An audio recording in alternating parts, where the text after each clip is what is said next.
ఓం భగవాన్ శ్రీ సత్యసాయి సచ్చరిత్ర తపోవనము 10వ అధ్యాయము. కాలాతీతాయ నమః. బాబా కాలాన్ని కుదించిన ఘట్టము.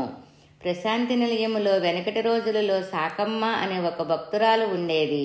ఆమె ఒకసారి సత్యసాయి బాబావారితో, స్వామి, కురుక్షేత్రములో ఒక ప్రక్క కౌరవులు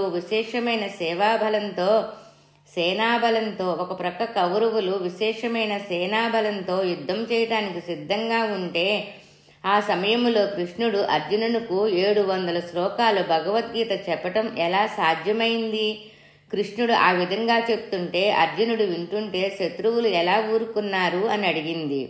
స్వామి వెంటనే సమాధానం చెప్పలేదు. ఆ రోజు సాయంత్రం స్వామి భక్తులను తీసుకుని చిత్రావతి ఇసుకలో విహరించడానికి వచ్చారు. భక్తులంతా స్వామి చుట్టూ చేరారు. వారిలో సాకమ్మ కూడా ఉంది. స్వామి తన దివ్యహస్తాన్ని ఇసుకలోకి పోనిచ్చారు. అందరూ ఆసక్తిగా చూస్తున్నారు. ఆ ఇసుకలో నుంచి 1 అడుగు పొడవు, 1/2 అడుగు వెడల్పు గల ఒక తెల్లని దంతం బొమ్మను మెల్లగా బయటకు తీశారు స్వామి. అర్జునునికి శ్రీకృష్ణుడు రథంపై ఆసీనుడయి గీతోపదేశం చేస్తున్న బొమ్మ అది. ఆ దంతం బొమ్మ ప్రతి అణువు ఎంతో పనితనం ఉట్టిపడేలా చక్కని నగిషీతో చెక్కబడి సుందర శిల్పంలా ఉంది. ఆ బొమ్మను ఆశ్చర్యంతో చూస్తున్న సాకమ్మ, స్వామి, ఈ దంతం బొమ్మను మానవులు తయారు చేయాలంటే ఎన్ని రోజులు పడుతుంది? ఎంతమంది కళాకారులు అవసరమవుతారు? కానీ స్వామి సంకల్పించిన తక్షణమే ఎలా తయారయిందో చూసావా? భగవంతుడు తలుచుకుంటే కాలాన్ని తన అధీనం చేసుకొనగలడు. మానవులకు ఎన్నో నెలలు పట్టే సమయాన్ని ఒక్క క్షణంగా నేను కుదించి వేశాను. అదేవిధంగా దివ్య సంకల్పంతో కాలాన్ని పొడిగించటం కూడా సాధ్యపడుతుంది. ఆ రోజున యుద్ధరంగములో నేనే అర్జునుని మనసులో గీతోపదేశానికి కావలసినంత సమయాన్ని సృష్టించాను. మిగిలిన సేనావాహిని అంతా ఆ సమయాన్ని కేవలం కొన్ని క్షణాలుగా భావించేలా చేశాను అన్నారు. సత్యసాయినాథునికి కాలము అధీనమై ఉంటుంది. బాబా కాలాన్ని కుదించనూగలడు. సత్యసాయినాథునికి కాలము అధీనమై ఉంటుంది. బాబా కాలాన్ని కుదించనూగలడు, పొడిగించనూగలడు. ఎన్నో సంవత్సరాల సమయాన్ని 1 గంటగా కాలాన్ని కుదించిన సందర్భం ఇది.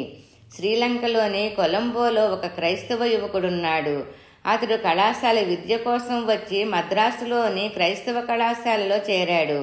ఆ సమయంలో అతడు ఒకసారి శ్రీరామకృష్ణ మఠం సందర్శించాడు. శ్రీరామకృష్ణ పరమహంస ఆరాధించిన కాళికాదేవి చిత్రాన్ని చూసి అతడెంతో ఆకర్షితుడయ్యాడు. క్రమంగా ఆ యువకుడు కాళికాదేవి భక్తుడుగా మారి కాళీ ఉపాసన తీసుకొని ఆ మంత్రజపం చేస్తూ సమాధి స్థితిలో గంటలు గడిపేవాడు. తర్వాత అతడు హిందూ సన్యాసిగా మారిపోయాడు కూడా. మరి కొన్నాళ్లకు అతడు తన తల్లిని చూసి రావాలని ఒకసారి కొలంబో వెళ్ళాడు. తన కుమారుడు అలా హిందూ సన్యాసిగా మారటం చూసిన ఆ తల్లి అమితంగా దుఃఖించింది.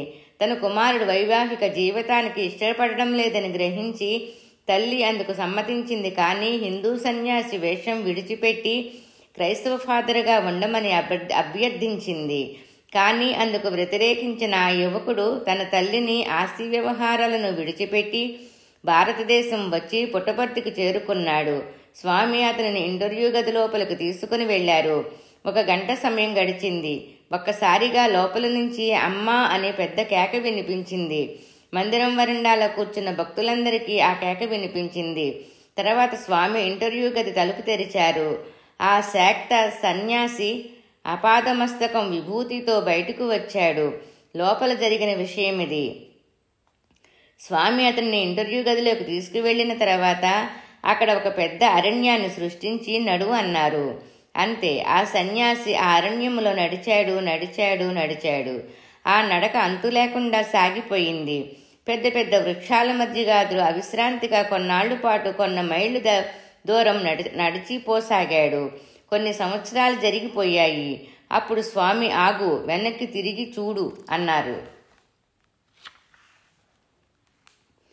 ఆ సాధువు ఆగిపోయి వెనక్కి తిరిగి చూశాడు. పరమానంద పార్వస్యంతో అతడు నిశ్చేష్టుడయ్యాడు. అతడు చూసింది ఎవరిని? తాను చిన్నతనం నుంచి ఏ కాళికాదేవిని ఆరాధిస్తున్నాడో, తాను చిన్నతనం నుంచి ఏ కాళికాదేవిని ఆరాధిస్తున్నాడు ఆ జగన్మాతయే అతనికి సాక్షాత్కరించింది. తాను చిన్నతనం నుంచి ఏ కాళికాదేవిని ఆరాధిస్తున్నాడో ఆ జగన్మాతయే అతనికి సాక్షాత్కరించింది. ఆ సాధువుకు చాలా కాలం నుంచి కాళికాదేవి సాక్షాత్కారం కోసం అరణ్యాలలో వెళ్ళి సంవత్సరాల తరబడి తపస్సు చేయాలనే కోరిక ఉండేది. ఆ అరణ్య సంచారం, ఆ తపోవన విహారం కేవలం కొద్ది సమయంలోనే జరిపించి స్వామి అతని కోరికను నెరవేర్చారు. అతడు సంవత్సరాల తరబడి చేయవలసిన తపస్సు కాలాన్ని స్వామి 1 గంటకు కుదించి వేశారు. అతడు కోరిన దేవీ సాక్షాత్కారాన్ని ప్రసాదించారు. అమ్మా అని హృదయాంతరాళాలలో నుంచి వచ్చిన పిలుపు విని అతనితో సాయినాథుడు, నాయనా, ఈ కలియుగములో ఘోరమైన తపస్సు ఎందుకు? నీ ఇష్టదేవతానామం స్మరించు, ఆ నామస్మరణలోనే నీకు తపస్సిద్ధి కలుగుతుంది అని విభూతి సృష్టించి అతనిపై కుమ్మరించి అతన్ని ఆశీర్వదించారు. కొన్ని సంవత్సరాల సమయాన్ని సత్యసాయినాథుడు 1 గంటగా కుదించిన విశిష్టమైన సందర్భమిది. కాలాన్ని విస్తృతపరిచిన ఘట్టము. అలాగే 30 రోజుల సమయాన్ని 30 సంవత్సరాలుగా కాలాన్ని విస్తృతపరిచిన సన్నివేశం. అవి లాల్ బహదూర్ శాస్త్రి గారు భారత ప్రధాని మంత్రిగా ఉన్న రోజులు. ఆయన పిఏగా ఉండేవారు త్యాగరాజు గారు. ఆయనకు ఒకసారి ఆరోగ్యం బాగుండక బెంగళూరు హాస్పిటల్కు వచ్చి పరీక్ష చేయించుకున్నారు. డాక్టర్లు ఆయనను పరీక్షించి క్యాన్సర్ ఉన్నట్లు ధృవపరిచి ఆయనకు 3 నెలల జీవితకాలం మాత్రమే ఉన్నదని చెప్పారు. ఆ డాక్టర్లు త్యాగరాజు గారితో, అయ్యా, మీరు అన్యదా భావించకపోతే ఒక మనవి. ఈ వ్యాధి ఒక్కటే నివారణోపాయం ఉన్నది. అది ఏమంటే మీరు ఒక్కసారి భగవాన్ సత్యసాయిబాబా వారి పాదములను శరణు వేడండి. ఇంతకన్నా మరొక మార్గం లేదు. భగవాన్ బాబా వారి భక్తులు సూరి భగవతం గారు ఈ హాస్పిటల్లోనే ఉన్నారు. ప్రస్తుతం వారిని చూడటానికి స్వామి రేపు ఇక్కడికి వస్తున్నారు. ఇది మీకు చక్కని అవకాశం అన్నారు. అందుకు త్యాగరాజు గారు నిరాకరించి, అయ్యా, నేను భారత ప్రధానమంత్రికి పిఏని. నేను ఈ విధంగా బాబాల పాదాల మీద పడను. నేను ఎక్కడైనా వైద్యం చేయించుకొనగలను అన్నారు. తర్వాత చాలా చోట్లకు వెళ్ళి వచ్చి 2 నెలల తర్వాత తిరిగి అదే హాస్పిటల్ మరలా పరీక్ష చేయించుకున్నారు. డాక్టర్లు ఆయనకు కేవలం 1 నెల రోజులు మాత్రమే జీవితం గడువు ఉన్నదని చెప్పారు. భయభ్రాంతుడైన త్యాగరాజు గారు పుట్టపర్తి ఎక్కడున్నది అని సంప్రదించి పుట్టపర్తి చేరుకున్నారు. కరుణాంతరంగుడైన సత్యసాయి భగవానుడు దర్శనం ప్రసాదిస్తూ దగ్గరకు వచ్చి, క్యాన్సరా అన్నారు. త్యాగరాజు గారికి దుఃఖం పొంగి పొరలింది. అశ్రు బిందువులతో స్వామి పాదపద్మాలపై పడ్డారు. స్వామి విభూతి సృష్టించి ఇచ్చి తినమన్నారు. ఆ విధంగా 3 రోజులు ఇచ్చి 3వ రోజు క్యాన్సర్ క్యాన్సిల్ అన్నారు సత్యసాయి పరమాత్ముడు. తర్వాత పరీక్ష చేయించుకుంటే క్యాన్సర్ చిహ్నాలే కనిపించలేదు. ఇది జరిగి 30 సంవత్సరాలు పైగా కావస్తున్నది. మొన్నటి వరకు సనాతన సారథి ఆఫీసులో పనిచేసి ప్రస్తుతం క్యాంటీన్లో సేవ చేస్తూ స్వామి అనుగ్రహాన్ని చొరగొంటున్నారు త్యాగరాజు గారు. సత్యసాయినాథుడు 30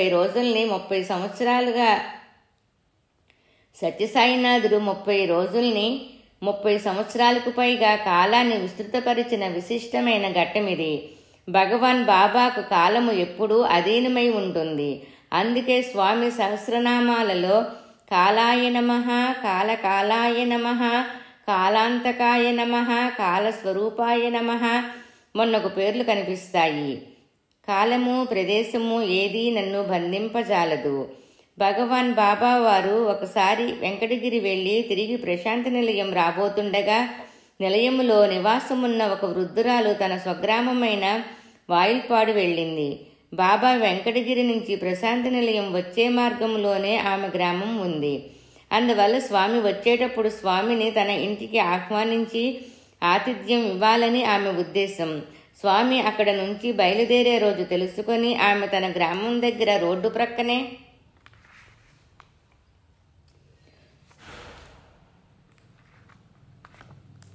స్వామి కారు ఎప్పుడు వస్తుందా అని ఎదురు చూస్తూ నిలబడింది. కొంతమంది మనుషులను కూడా రాత్రి పగలు నియమించింది. ఎంత సమయం గడిచినప్పటికీ స్వామి కారు ఆ మార్గంలో రానేలేదు. పైగా స్వామి ప్రశాంతి నిలయం చేరారనే వార్త విని ఆమె నిలయం చేరుకున్నది. ఆ సమయంలో బాబా మొదటి అంతస్తు వరండాలో నిలబడి క్రింద నిలబడ్డ వారితో మాట్లాడుతున్నారు. అప్పుడు ఆ వృద్ధురాలు గబగబా వచ్చి పెద్దగా స్వామి, మా వాయిల్పాడు గ్రామం దగ్గర నేను మా మనుషులు నిలబడి ఉన్నాము. మీ కారు మా గ్రామం మీదుగా ఎప్పుడు వచ్చింది? మేము రాత్రి పగలు అక్కడ ఎదురు చూస్తూనే ఉన్నాము. ఆ దారిలో ఏ కారు రాలేదు. మీరు ఎలా వచ్చారు అన్నది. అప్పుడు స్వామి ఆమె స్థితిని చూసి పకపకా నవ్వారు. అందరూ అలాగే మేడపైనున్న స్వామిని చూస్తున్నారు. అంతలోనే ఆ నవ్వు వారి ప్రక్కనే నిలబడింది. స్వామి మేడ మీద కాక క్రింద వారి ప్రక్కనే నిలబడి నవ్వుతున్నారు. మేడపైనున్న స్వామి క్రిందకి ఎప్పుడు ఎలా వచ్చారో ఎవరికీ అర్థం కాలేదు. చూడు, అక్కడ నుంచి ఇక్కడికి ఎలా వచ్చానో చూశావు కదా. ఇలా నేను చేయగలిగినప్పుడు నా కారు నేను మీకు కనబడకుండా మీ గ్రామాన్ని దాటి రాలేనా? కాలము ప్రదేశము ఏది కూడా నన్ను బంధింపజాలదు. కాలము ప్రదేశము ఏది కూడా నన్ను బంధించజాలదు అన్నారు భగవాన్ బాబా. అనేక రూపాయ. ఒకసారి భగవాన్ బాబా కొడైకెనాల్లో భక్తులతో ఉన్నప్పుడు తమ పడక మీద నుండి హఠాత్తుగా నిలబడి కాల్చవద్దు అంటూ పడకపై పడిపోయారు. ఆ సమయంలో బాబా తమ స్థూల శరీరాన్ని వదిలిపెట్టిన కారణంగా ఆ శరీరం కొయ్యబారిపోయింది. 1 గంట తర్వాత మరలా ఆ శరీరం చైతన్యవంతం అయ్యింది.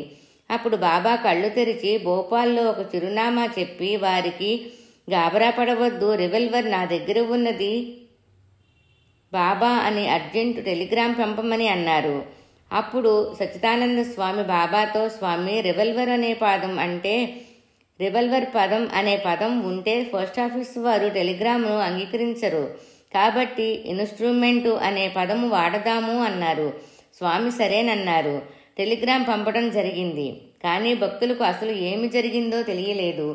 4 రోజుల తర్వాత భోపాల్ నుంచి ఒక జాబు వచ్చింది. ఆ జాబును భక్తులకు ఇయ్యగా భక్తులు దానిని చదివి విషయమంతా తెలుసుకొని ఆశ్చర్యానందాలను పొందారు. ఆ విషయం ఇది. భోపాల్లో ఒక సైనికాధికారి ఉన్నాడు. అతడు 2వ ప్రపంచ యుద్ధంలో పాల్గొని పేరు పొందినవాడు. కానీ అక్కడ జరుగుతున్న ఆ రాష్ట్ర పునర్నిర్మాణ కార్యక్రమంలో సర్వ సైన్యాధికారులు క్రొత్త వారికి ఎక్కువ ప్రాముఖ్యమునిచ్చి పాతవారిని నిరాదరించడం వల్ల ఆయనకు జీవితం మీద విరక్తి కలిగింది. ఆ సమయంలో ఆయన భార్య పుట్టింటికి వెళ్లి ఉన్నది. అందువల్ల ఆ సమయంలో తనను ఓరడించేవారు కూడా ఎవరూ లేకపోవడంతో ఆ ఆఫీసర్ ఆత్మహత్య చేసుకొనడానికి సిద్ధపడ్డాడు. రివల్వర్ సరిగా ఉన్నది లేనిది చూడటానికి ముందు ఒకసారి పేల్చి చూశాడు. పేలింది. 2వ కాల్పుతో తన ప్రాణం తీసుకొనబోతుండగా ఇక్కడ కొడైకెనాల్లో స్వామి కాల్చవద్దు అని బిగ్గరగా అరిచారు. వెంటనే అక్కడ భోపాల్లో ఆ ఆఫీసరు ఇంటి గది తలుపు తెరవబడింది. ఎదుట కాలేజీలో తనతో కలిసి చదువుకున్న ప్రాణ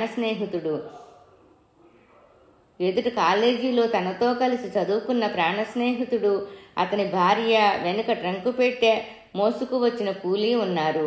ఆ మిలిటరీ ఆఫీసర్ వారిని చూడగానే గబగబా గదిలోకి వెళ్లి రివల్వర్ దాచిపెట్టి స్నేహితునికి ఆతిథ్యం ఇవ్వటం కోసం నవ్వుతూ ఎదురు వచ్చాడు. ఆ స్నేహితుడు అతనితో కాలేజీలో చదువుకున్న రోజుల్లోని విషయాలు మాట్లాడుతూ ఆనందం కలిగించాడు. మధ్య మధ్య అతని భార్య కూడా మాట్లాడుతూ ఆ అధికారికి ఆనందం కలిగించింది. క్రమంగా ఆ మిలిటరీ ఆఫీసరు దుఃఖం పోయింది. ఇంతలో ఆ అధికారి ఇంట్లో ఆతిథ్యం ఇవ్వడానికి గృహిణి ఇంట లేకపోవడం తెలుసుకొని వారు అక్కడి నుంచి మరొక స్నేహితుని ఇంటికి వెళతామని, మరొకసారి తప్పక వస్తామని ఎంతో బలవంతం చేసినా వినకుండా బయలుదేరారు. వారు ముగ్గురు వెళ్లిన తర్వాత ఆ మిలిటరీ ఆఫీసర్ గదిలోకి వెళ్లి చూస్తే ఆ రివల్వర్ కనిపించలేదు. ఎంత వెతికినా దొరకనే లేదు. ఇంతలో అతనికి సత్యసాయిబాబా గుర్తుకు వచ్చారు. ఇదివరలో అతడు పుట్టపర్తి వచ్చి బాబాను దర్శించుకున్నాడు. అతని భార్య బాబా భక్తురాలు. అందువల్ల ఇది బాబా లీల ఏమో అనుకున్నాడు. వెంటనే ఇంటికి తాళం వేసి ఆ వచ్చిన స్నేహితుని కుటుంబం చెప్పిన అడ్రస్కు వెళ్లి విచారిస్తే తమ ఇంటికి ఎవరూ రాలేదని ఆ ఇంటి యజమాని చెప్పాడు. ఇంటికి తిరిగి రాగా అప్పుడే టెలిగ్రామ్ వచ్చింది. గాబరా పడవద్దు, ఆ పరికరము నా దగ్గర ఉన్నది బాబా అని కొడైకెనాల్ నుంచి వచ్చిన ఆ అర్జెంటు టెలిగ్రామ్ చూసి అతడు పశ్చాత్తాపం చెంది బాబా వారికి కృతజ్ఞత సూచకంగా జరిగిన విషయమంతా వ్రాయగా అప్పుడు బాబా భక్తుల అందరికీ జరిగిన సంఘటన పూర్తిగా తెలిసింది. తన భక్తుల్ని రక్షించడం కోసం సత్యసాయి భగవానుడు 3 రూపాలను ధరించి వెళ్లి అతనిని ఆపద నుంచి కాపాడిన విశిష్టమైన సంఘటన ఇది. కాలం స్వామికి అధీనమయ్యి ఉంటుందనే విషయం కూడా మనకు స్పష్టమవుతుంది. బహుశ్యాం అంటే ఇదే. ఆశ్చర్యం కలిగించే లీల. సుమారు 1988వ సంవత్సర ప్రాంతాలలో జరిగిన సన్నివేశం ఇది. బెంగళూరులో స్వామి కాలేజీ హాస్టల్లో 1400 మంది విద్యార్థులున్నారు. ఒక రోజు రాత్రి సత్యసాయినాథుడు ఆ హాస్టల్కు వచ్చారు. విద్యార్థులంతా చాలా ఆనందంగా గబగబా స్వామి సన్నిధికి వచ్చి నిలబడ్డారు. స్వామిని చూస్తూ వారంతా చాలా ఆనందంగా ఉన్న సమయంలో ఆ సమయంలో కరెంటు పోయింది. అప్పుడు స్వామి నిదానంగా ముందుకు నడిచి అక్కడ నిలబడిన విద్యార్థితో మెల్లగా, అతుల్, నీకు ఒకటి ఇస్తాను, చెయ్యి పట్టు అన్నారు. అతుల్ అనే ఆ విద్యార్థి చెయ్యి ముందుకు చాచాడు. స్వామి అతని చేతిలో ఒక లడ్డూ పెట్టారు. అప్పుడు స్వామి అతనితో మృదువుగా, మెల్లగా, ఎవరికీ చూపించకు, చెయ్యి వెనక్కి పెట్టుకో అన్నారు. అతడు చెయ్యి వెనక్కి పెట్టుకున్నాడు. ఇంతలో కరెంటు వచ్చింది. లైట్లు వెలిగాయి. అతుల్ చూశాడు. ఆశ్చర్యం కలిగించే విధంగా మొత్తం 1400 మంది విద్యార్థులు తమ చేతులు వెనక్కి పెట్టుకొని ఉన్నారు. అందరి చేతుల్లోనూ లడ్డూలు ఉన్నాయి. అది స్వామి అంటే. ఆశ్చర్యంతో దిగ్భ్రాంతులము కావటమే కాని వ్యాఖ్యానించడానికి వాక్కు మనసులకు శక్తి ఎక్కడిది. యతోవాచో నివర్తంతే అప్రాప్య మనసా సహా అన్నారు. అందుకే ముద్దనహళ్లిలో పుట్టపర్తి నుంచి బెంగళూరు వెళ్లే దారిలో ముద్దనహళ్లి దగ్గర స్వామి స్కూలు ఒకటి ఉంది. 1993 ఫిబ్రవరి నెలలో ఆ పాఠశాల వార్షికోత్సవం జరగబోతున్నది. ఆ ఉత్సవానికి ఉపాధ్యాయులు, విద్యార్థులు పుట్టపర్తి వచ్చి స్వామిని ముద్దానహళ్లి రమ్మని ఆహ్వానించారు. స్వామి తప్పకుండా వస్తానని చెప్పారు. అందరూ స్వామి కోసం ఎదురు చూశారు. స్వామి రానే లేదు. సాంస్కృతిక కార్యక్రమాలు, పిల్లల నృత్యాలు మొదలైనవి జరిగాయి. కార్యక్రమాలన్నీ పూర్తి అయ్యాయి. తర్వాత చూస్తే నృత్య ప్రదర్శనల సమయంలో తీసిన ఒక ఫోటోలో ఒక విచిత్రం కనబడింది. పిల్లలు నృత్యం చేస్తుండగా వారి మధ్య స్వామి నిలబడినట్లు, ఆ ఫోటోలో ఒక చోట కాదు 5 చోట్ల నిలబడినట్లుగా 5 వేర్వేరు రంగుల దుస్తులు ధరించి స్వామి నిలబడినట్లుగా ఉంది. ఆ కార్యక్రమానికి super speciality hospital blood bank ఇన్ఛార్జిగా ఉన్న ఒక డాక్టర్ వెళ్లారు. ఆయన ఫోటోలు తీసుకొని వచ్చి స్వామికి చూపిస్తే స్వామి నవ్వుతూ ఫోటోగ్రఫీ ట్రిక్ అన్నారు. అప్పుడు ఆ డాక్టర్, కాదు స్వామి, ఇది స్వామి దివ్యలీల, దయతో ఈ ఫోటోపై సంతకం చెయ్యండి అన్నారు. స్వామి చిరునవ్వులు చిందిస్తూ ఆ సన్నివేశాన్ని నిర్ధారణ చేసినట్లుగా ప్రేమతో బాబా అని సంతకం చేశారు. అటు బహురూపధారికి అనేక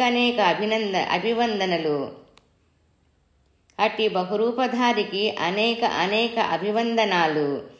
ఓం శ్రీ సత్య సాయి పరబ్రహ్మణే నమః. శాంతి శాంతి శాంతి. 10వ అధ్యాయము సంపూర్ణం. 4వ రోజు పారాయణ, ఆదివార పారాయణ సంపూర్ణం.